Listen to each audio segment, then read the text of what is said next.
क्या आपके ऐसे फ्रेंड्स हैं ऐसे ऐसे ऐसे या ऐसे?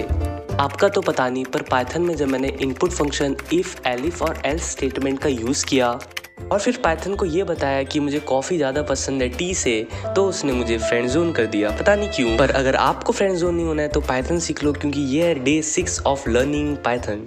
और आज हम इफ़, एल्स और एलिफ स्टेटमेंट के बारे में पढ़ने वाले हैं। ये सारी चीज़ें डिसीजन मेकिंग में हेल्प करती है। फॉर एग्जांपल, अगर किसी की एज 18 या 18 से अबव है तो मुझे प्रिंट कराना है एलिजिबल टू वोट। तो अगर को हम इंग्लिश में इफ़ बोलते हैं तो मैंने लिख लिया इफ़ एज ग्रेटर देन और इक्वल टू 18 और कॉलन का साइन लगाना मत भूलना, फिर प्रिंट करा दो you are eligible for vote. मान लो अगर एज 18 से अबव या इक्वल नहीं है तो मैं एल्स स्टेटमेंट का यूज़ करूँगा। मुझे बस लिखना है एल्स में you are not eligible for vote. तो अगर एज 16 है जैसे मान लो, तो एल्स वाली स्टेटमेंट एग्जीक्यूट होगी क्योंकि इफ़ वाली स्टेटमेंट ट्रू नहीं है।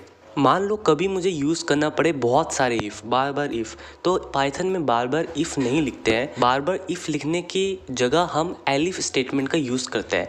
एलिफ इफ़ का ही काम करता है, पर पाइथन में इफ़ बस एक ही बार लिखना है सबसे ऊपर। फॉर एग्जाम्पल, इफ़ मार्क्स 90 से ग्रेटर है या इक्वल है तो ग्रेड ए प्रिंट करा दो, और इफ़ मार्क्स ग्रेटर देन या इक्वल टू 80 है तो ग्रेड बी प्रिंट करा दो। पर मैं इफ़ स्टेटमेंट का यूज़ सिर्फ एक बार कर सकता हूँ, इसलिए नेक्स्ट टाइम जब मुझे इफ़ का यूज़ करना होगा तो मैं इफ़ नहीं लिखूंगा, मैं एलिफ लिखूंगा।